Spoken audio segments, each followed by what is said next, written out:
અરે વાહ ફ્રેન્ડ્સ, ખરેખર આજે તો બહુ જ ખુશ છું. કેમ કે આજે મારા ઘરમાં મારી વાહ થઈ ગઈ. કેમ કે આટલી સરસ મજાની ઉપરથી ક્રિસ્પી અને અંદરથી એકદમ સોફ્ટ કચોરી કોને ન ભાવે. નથી બટાકા બાફવાના કે નથી લોટ બાંધવાની કોઈ પ્રકારની ઝંઝટ કે નથી કોઈ સ્ટફિંગ ભરવાની ઝંઝટ, છતાં પણ આટલી ટેસ્ટી કચોરી ક્યારેય પણ ફ્રેન્ડ્સ તમે નહીં ખાધી હોય. જ્યારે પ્લેટ ડાઇનિંગ ટેબલ ઉપર મૂકી તૈયાર કરીને કચોરીની, ત્યારે ફ્રેન્ડ્સ બધા એટલા ગપાગપ ખાવા લાગે, મને તો જોઈને હસવું આવવા લાગ્યું અને સાથે ખુશી પણ થવા લાગી કે સરસ મજાની મેં ટેસ્ટી રેસીપી બનાવી. આને જોઈને મારા મોઢામાં તો પાણી આવી ગયું, તમારા મોઢામાં પાણી આવી ગયું ને. ચાલો આનો ટેસ્ટ કરી લો. અરે વાહ ફ્રેન્ડ્સ, ખરેખર સુપર્બ A1 લાગે છે. સાંભળવાનો અવાજ બની છે ને એકદમ ક્રિસ્પી. તો ચાલો બનાવવાની શરૂઆત કરી દઈએ. એકદમ સરળ છે, બસ ખાલી તમારે માપનું ધ્યાન રાખવાનું છે અને કઈ રીતે હું કરું છું, ક્યારે ગેસની ફ્લેમ ફાસ્ટ કરવી, ક્યારે સ્લો રાખવી, સ્ટેપ બાય સ્ટેપ કરશો તો પહેલી વારમાં એકદમ પરફેક્ટ જ થશે. તો આ માટે એક વાટકીનું માપ લીધું છે. એક વાટકી ભરીને મેં ઘઉંનો ઝીણો લોટ એડ કર્યો. સૌથી પહેલાં તો જે રોટલી કરવા માટે આપણે યુઝ કરતા હોઈએ છીએ બસ એ જ, અને એ જ વાટકીની મદદથી અડધી વાટકી ભરીને મેં સોજી એડ કરી છે. સોજી ઝીણી કે મોટી તમે કોઈ પણ લઈ શકો છો. હવે એક મોટી ચમચી ભરીને સ્વાદ અનુસાર મીઠું એડ કર્યું છે. અત્યારે મેં લીધા છે ચીલી ફ્લેક્સ, જો હોય તો એડ કરજો, નહીં તો આના વગર પણ તૈયાર કરી શકાય છે. તો એક મોટી ચમચી ભરીને ચીલી ફ્લેક્સ એડ કર્યા છે અને સારા એવા પ્રમાણમાં કોથમીર મેં પાણીથી વોશ કરીને આની અંદર એડ કરી છે. તો અડધી વાટકી જેટલી મેં કોથમીર એડ કરી છે. કોથમીરથી જેનો ટેસ્ટ હોય છે ખરેખર ખૂબ જ લાજવાબ આવતો હોય છે. એકદમ સિમ્પલ રીતે બનાવીશું ઘરમાં રહેલા મસાલાથી, છતાં પણ ફ્રેન્ડ્સ આનો જે ટેસ્ટ છે ખૂબ જ સરસ, એકદમ લાજવાબ જ આવશે.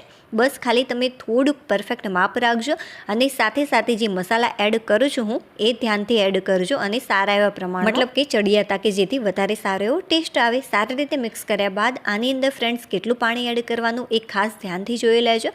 આ રીતે તમારે થોડું પાણી એડ કરવાનું અને આને મિક્સ કરતા રહેવાનું.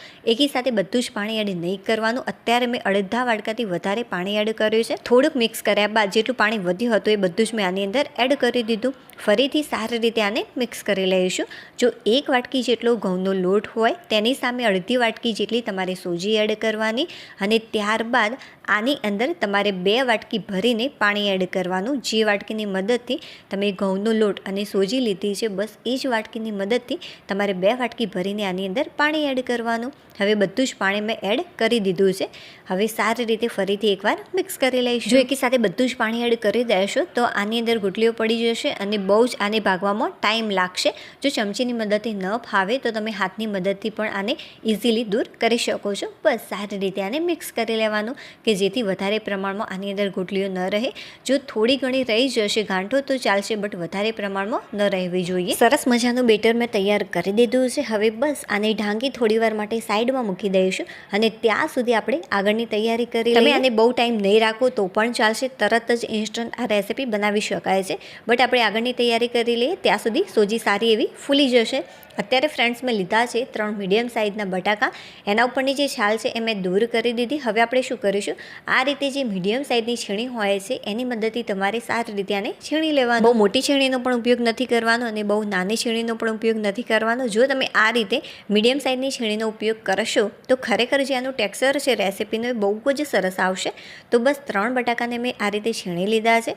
ત્યારબાદ આપણે લઈશું ઠંડુ પાણી. બટાકાના છીણીને આની અંદર ઉમેરી દેવાનું છે અને ત્યારબાદ હાથની મદદથી સારી રીતે આને વોશ કરી લઈશું, જેથી આના ઉપરનો જે સ્ટાર્ચ છે એ આસાનીથી દૂર થઈ જાય. ત્યારબાદ આ રીતે થોડુંક હાથની મદદથી પ્રેસ કરવાનું કે જેથી આની અંદરનું જે પાણી છે એ નીતરી જાય. બને ત્યાં સુધી જે આ પાણી છે એ બધું જ નિતારી દેવાનું આ રીતે. હવે બસ આને પ્લેટની અંદર નીકાળી લઈશું આ રીતે કરીને. હવે મેં લીધી છે એક નોનસ્ટિક પેન. નોનસ્ટિક પેનની અંદર 2 થી 3 ચમચી જેટલું તેલ એડ કરીશું.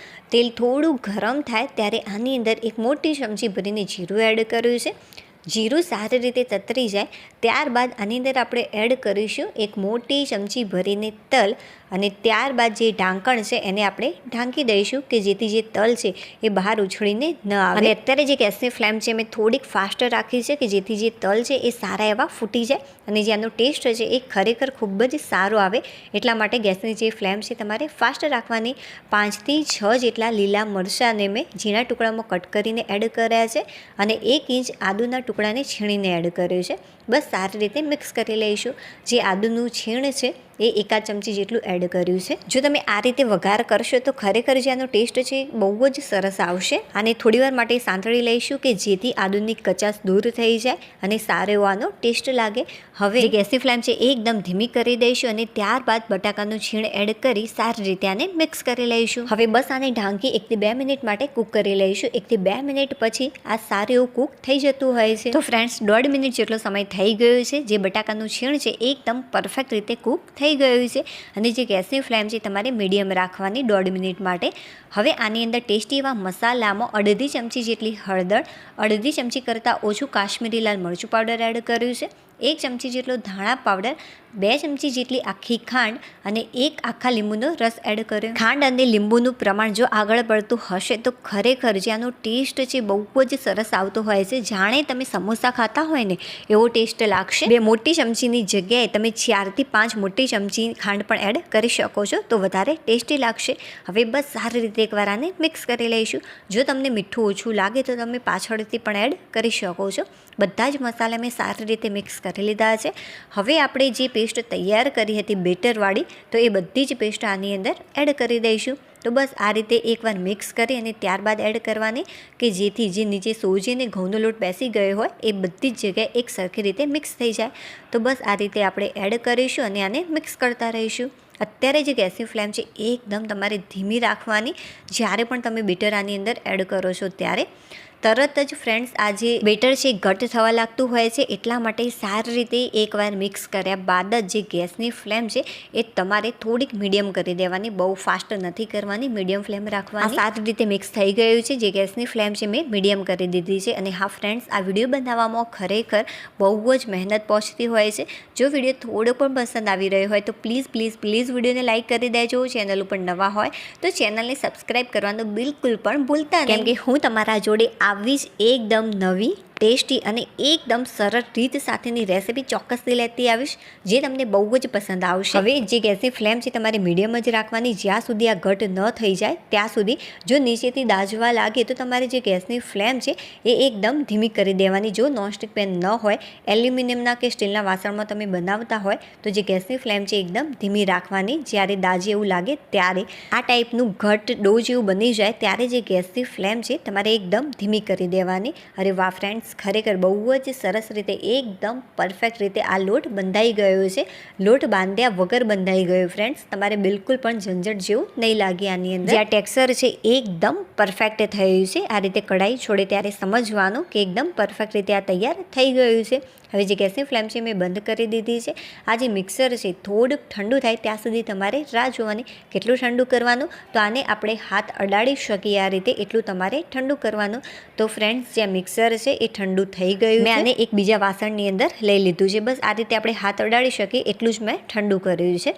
ત્યારબાદ આપણે હાથ ઉપર થોડુંક તેલ લગાવી લઈશું અને સરસ મજાની આ ટાઈપની કચોરી તૈયાર કરી લઈશું. એકદમ ઇઝી છે. તમે હાથ ઉપર તેલ નહીં લગાવો તો પણ આસાનીથી તૈયાર થઈ જશે. બટ આ રીતે કરવાથી સરસ મજાનો શેપ બનતો હોય છે.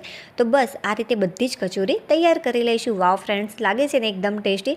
અને હા, આ રીતે તમે તૈયાર કરીને, મતલબ કે આ રીતે બોલ્સ તૈયાર કરીને તમે એરટાઈટ ડબ્બામાં ફ્રીઝમાં આને રાખી શકો છો. 3 થી 4 દિવસ સુધી આ ખરાબ નહીં થાય. આની અંદર લસણ ડુંગળી એડ નહીં કરતા, નહીં તો એ લાંબા સમય સુધી નહીં ચાલે. જો 1 વાટકી ઘઉંના લોટ અને 1/2 વાટકી સૂજીથી કેટલી સરસ મજાની આપણી કચોરીઓ બની છે અને બહુ જ બધી ક્વોન્ટિટીમાં બની છે. ચાલો હવે આને ફ્રાય કઈ રીતે કરવાની છે એ જોઈ લઈએ. જે ગેસની ફ્લેમ છે એ તમારે શરૂઆતમાં ફાસ્ટ રાખવાની. તેલ આ રીતે થોડું ગરમ થઈ જાય ત્યારે જે ગેસની ફ્લેમ છે મીડિયમ કરી દેવાની. અને મીડિયમ કરી ગેસની ફ્લેમ અને આ રીતે આપણે જેટલી આની અંદર સમાય છે એટલી કચોરી ઉમેરી દઈશું. જો આ રીતે મેં થોડીક દૂર રાખી છે કચોરી કે જેથી આને થોડી સ્પેસ મળી રહે અને ફટાફટ કચોરી તળાઈ જાય. અને એકાદ મિનિટ માટે આ રીતે રહેવા દઈશું અને ત્યારબાદ જ ચીપિયાની મદદથી અથવા તો ચમચીની મદદથી ટર્ન કરીશું. તો થોડીક આને કૂક કરી લઈશું. ત્યાં સુધી આપણે આ રીતે રહેવા દઈશું. ચમચીની મદદથી આ રીતે થોડુંક તેલ ઉપરથી છાંટવું કે જેથી આ ઝડપથી બંને સાઈડથી કૂક થવા લાગે. જુઓ, ચીપિયાની મદદથી એકદમ આસાનીથી આ ટર્ન થઈ જશે. બિલકુલ પણ ફ્રેન્ડ્સ આ તૂટશે નહીં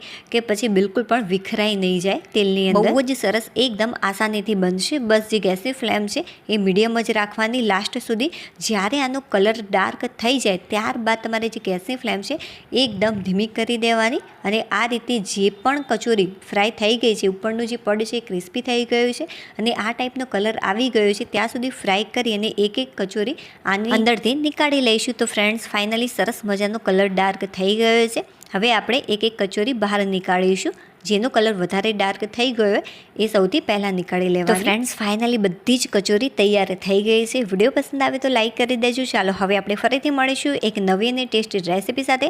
ત્યાં સુધી બાય.